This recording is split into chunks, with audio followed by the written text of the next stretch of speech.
Fala galera, beleza? Vamos com mais correção de prova aqui, vestibular URGS para 2025. Acompanhe comigo essa questão.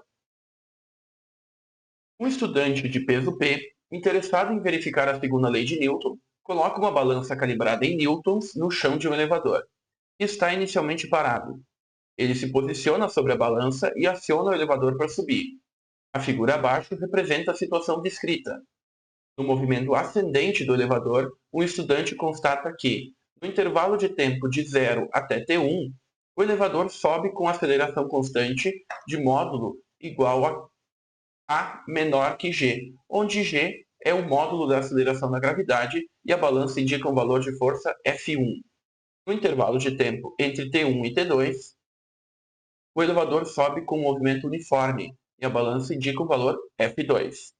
No intervalo de tempo entre T2 e T3, o elevador continua subindo, freando até parar, com uma aceleração constante de módulo A e a balança indica um valor F3. Para T igual a maior que T3, o elevador está parado. Qual dos gráficos abaixo melhor representa os valores de F1, F2 e F3 em função do tempo T comparativamente ao peso do estudante? E aqui a gente tem os 5 gráficos apresentados. O que eu vou observar, galera?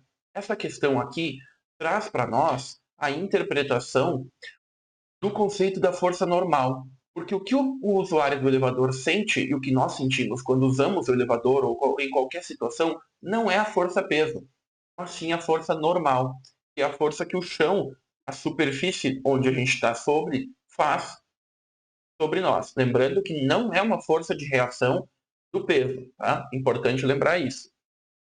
No primeiro intervalo de tempo, o elevador sobe com aceleração constante.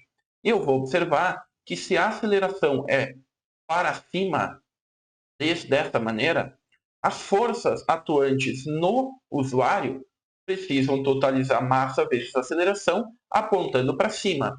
Quais forças nós temos atuantes sobre o usuário lá dentro? Nos 3 casos, eu tenho peso e normal. Lembrando que aqui eu não vou trabalhar com atração porque eu não estou trabalhando com o elevador, mas sim com o usuário. E aí o que acontece aqui?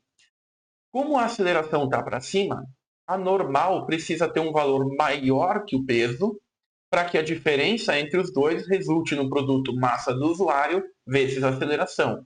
Então, no primeiro caso, a força normal precisa ser maior que o peso.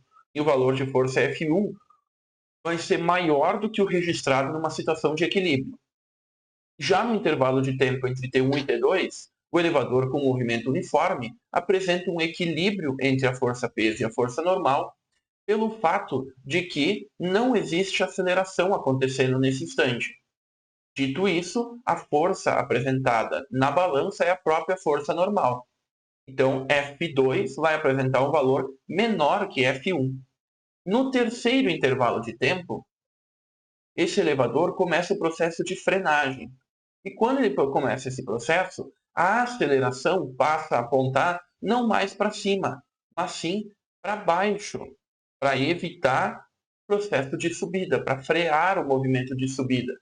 E, de novo, olhando para o balanço de forças, nesse momento com a aceleração para baixo, ainda assim sendo menor do que G, eu preciso que a força peso tenha valor maior do que a força normal, para que a resultante dê massa vezes aceleração apontando para baixo.